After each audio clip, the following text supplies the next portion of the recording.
Madam Clerk, I rise to nominate Kevin McCarthy for Speaker of the House.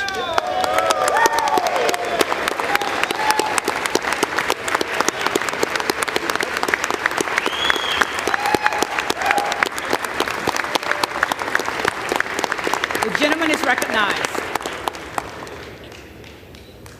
And while I rise to that end, I think it's critically important to note that this is actually not about Kevin McCarthy. Kevin is a good man. He's a man of God. He's a patriot. He's a leader who has led this conference to our current majority over the last 4 years. Those things are unassailable. But this isn't about him.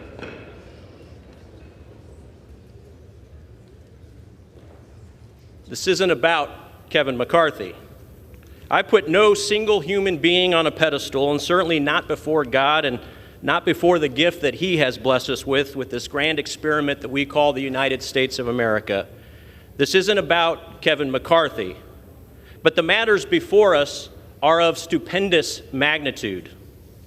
A federal republic such as ours, it's a dynamically unstable one. It's a wobbly top that's just a few mere revolutions away from falling down at any given moment, except for the exertions of men and women who are willing to serve her with pure and selfless intent, just as our founding fathers did, just as Abraham Lincoln and Ronald Reagan did with pure and selfless intent. And as our nation today and over the last 2 years has seen, we are certainly a wobbly top. Today we have a southern border that is wide open.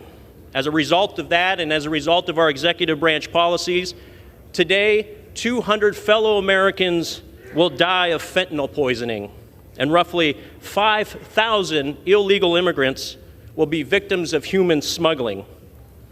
Today, our nation's debt is $31 trillion, and that will go up, just in this day alone, by roughly $2.1 billion. Today, we are seeing one of the worst crime spikes in our nation's history. Our law enforcement are direly underfunded, and they are hurting. And on that topic, I want to thank our law enforcement. I want to especially thank the Capitol Hill Police for what they do. We thank them not only for what they've done,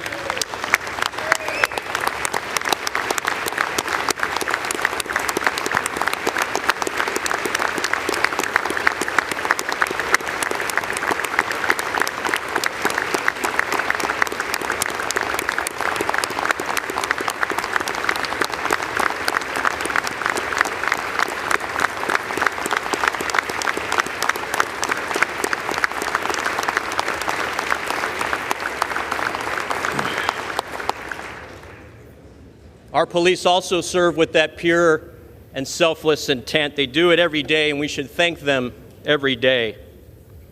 Today, the Chinese Communist Party will orchestrate the theft of another $1 billion of intellectual property from American companies.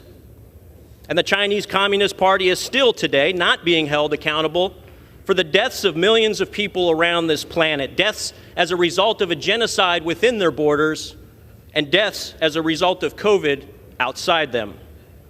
We are today losing on multiple fronts against China.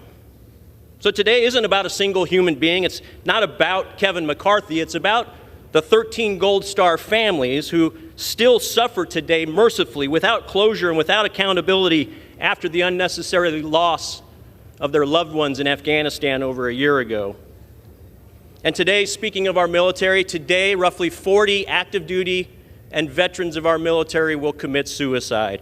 These, Madam Clerk, these are the matters of stupendous magnitude.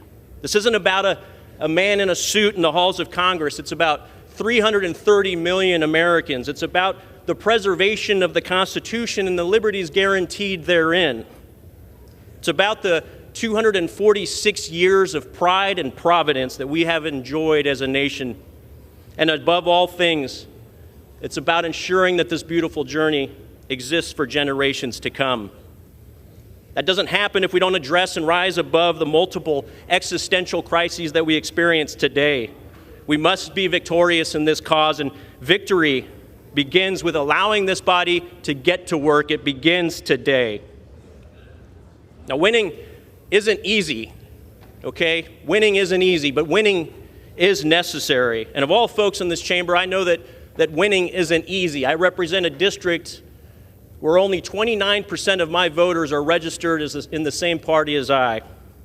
But I engage and I communicate with the other 71% because it's the only way that we all win. And in the end, it's the only way that the nation wins. It ain't easy, but it's necessary. But the noble wins, the most important wins, never are easy. But we take on these missions just as passionately as Colonel Chamberlain did at Little Round Top in Gettysburg. We must hold this line because if we don't hold this line, the entire Union is at stake. We don't hold the majority for bragging rights. We hold the majority to govern responsibly. We hold the majority to protect the American people, to coalesce around the foundational constitutional principles that I've been willing to give my life to defend since the age of 18. Now, to my Democrat colleagues across the aisle, I want to make sure you understand and make no mistake. We are, in fact, on the verge of a very important victory. A victory for the people, a victory by the people, and most importantly, a victory for the future of our nation. And it dawns on me as I look across the aisle after being here for nearly 3 years that I haven't had the pleasure of meeting many of you because you've chosen to stay at home and not vote here in person, electing instead to proxy vote.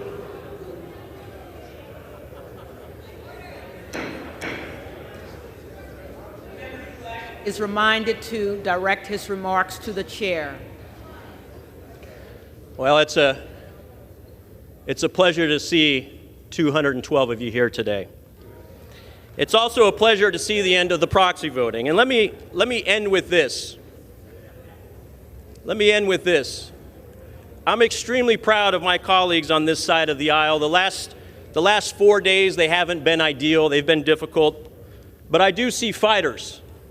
I see patriots who love this country and want to make things better. I see folks who are willing to do whatever is necessary to ensure that we better serve the nation. I see men and women who are willing to serve her with that pure and selfless intent, even if that service means undergoing the dentistry that we've experienced over the last 4 days and in the wake of the last 20 meetings over the last 2 months.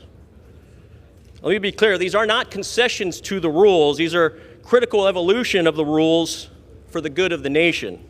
And I'm proud that we as a party have decided and been willing to extend the time aperture so that we can get to a solution, a product of compromise, but also a product that will fix the ills induced by the Democrat majority over the last 4 years. And this product will hopefully end the multifaceted legacy of reckless and toxic behavior in the swamp. And so this isn't about Kevin McCarthy. It's not about the 434 members in this chamber. It's about the 330 million Americans across this beautiful land, and it's about our nation's future.